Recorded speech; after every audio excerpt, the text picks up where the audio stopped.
So, one of the most important lessons that I have learned throughout my self discovery journey slash wellness journey is how your ego can give you a false sense of security and how it can give you a false identity, one that is far from realistic from what is actually happening around you and currently in your environment. Your ego can also cause you to not be open to a lot of things, you know. It pushes you to exist in a bubble that is not in touch with reality. It pushes you to not pursue and maintain relationships. It pushes you not to pursue learning opportunities. You just stay in a place of comfort, you know, and it really makes you not want to put yourself out there and be uncomfortable and learn and pursue opportunities.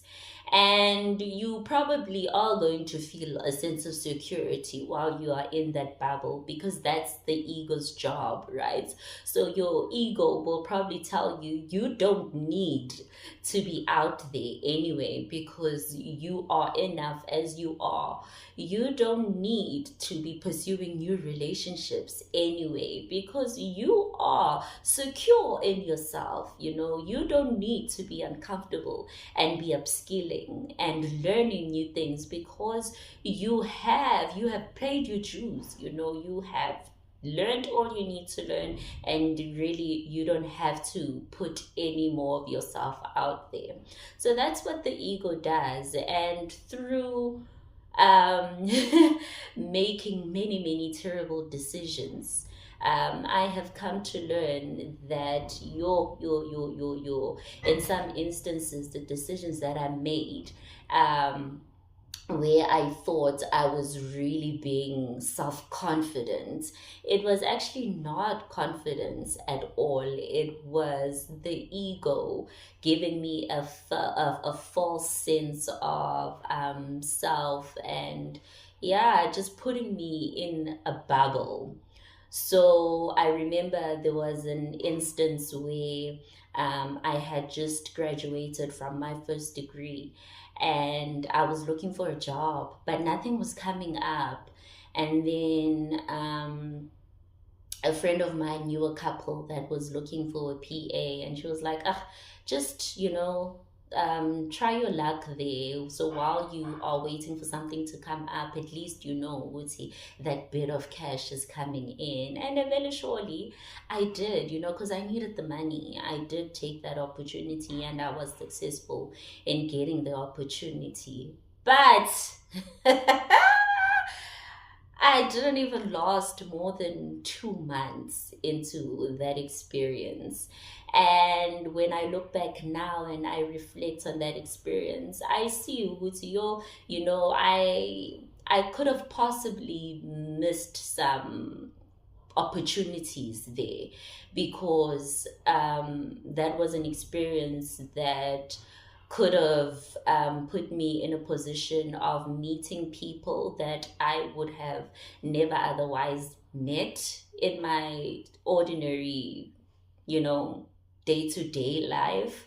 It was an opportunity that would have pushed me to learn how to use certain technologies and certain apps. It was an opportunity that could have put me in a position to understand how to put systems in place and run a business, you know, certain principles of running a business. And because most of the things that I had to do in that opportunity were new, or they felt like they were beneath me, you know, because I mean, like, okay, une degree. I have a degree, and I had never imagined being a PA. I had a bit of a chip on my shoulder going into the experience, and I wasn't open to learning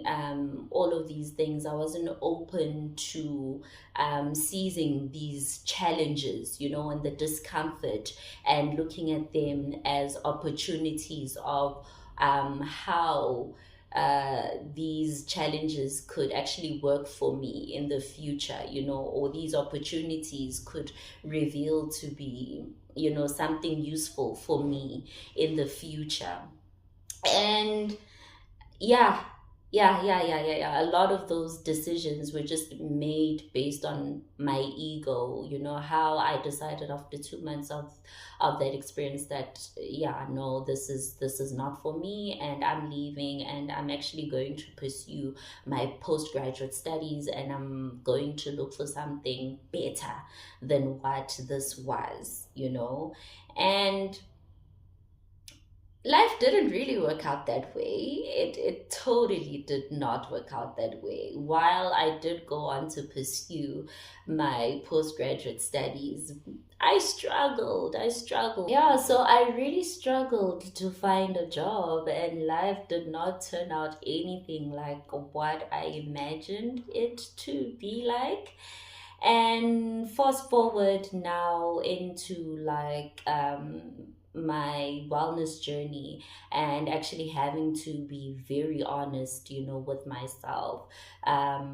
It came with me having to identify areas where it was not self-confidence, it was not a belief in my own capabilities and abilities, but instead it was just a false sense of what I thought I was, and it wasn't aligned with what reality was. So that meant it had to be my ego that was pushing me in some of these instances. And now that I have taken on this wellness journey and this self discovery journey, and I have to have a lot of honest conversations with myself, and I now find myself pursuing an entrepreneurial route. A lot of the opportunities that I had missed, in my 20s, are opportunities that could have been proving very useful right now. And not to say that I am not able to pursue the things that I want to pursue right now, but I'm just saying, because when I needed to be open to things, when I needed to be learning, um, when I needed to be vulnerable and be willing to be uncomfortable, I wasn't. I wasn't. And now that I am able to level with myself honestly, because I am very intentional about where I am going in my life, I see how dangerous the false sense of self and capabilities and being in a bubble basically is, and how you can easily mistaken that to you being secure, and mistaken that to it being your self-confidence. And it's not, it really isn't. It's just your ego giving you yeah, that ego boost.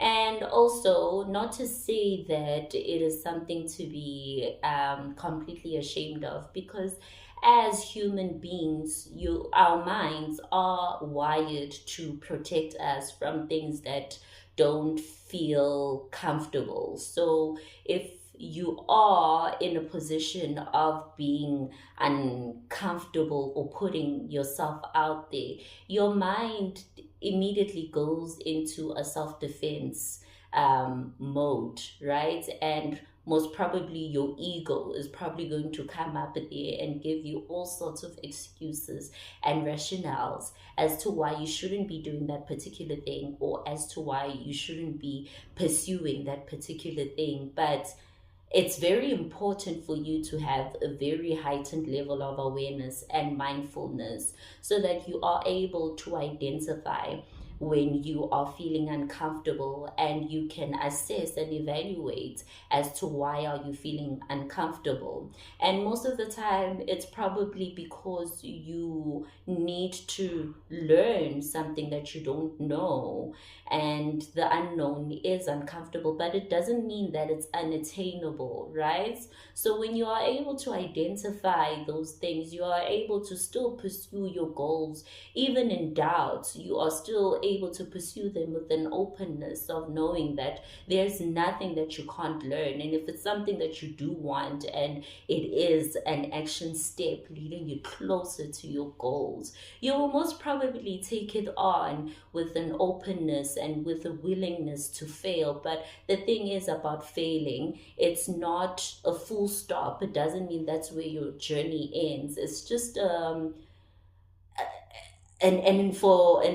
informative, I don't know, process, that tells you where you need to improve, what you need to let go of, and what you need to implement.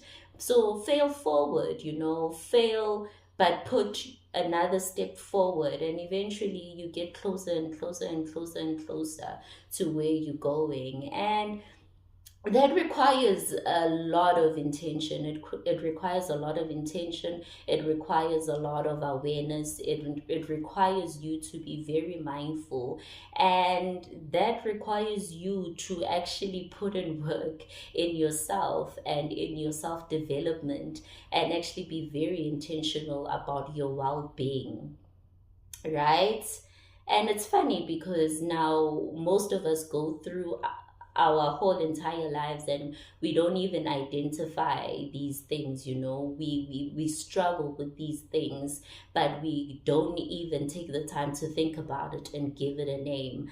But I hope that this helps put some of the struggles that come with a low sense of being intentional and not really taking care of ourselves, the dangers, like some of the dangers that come with living a life that's very passive.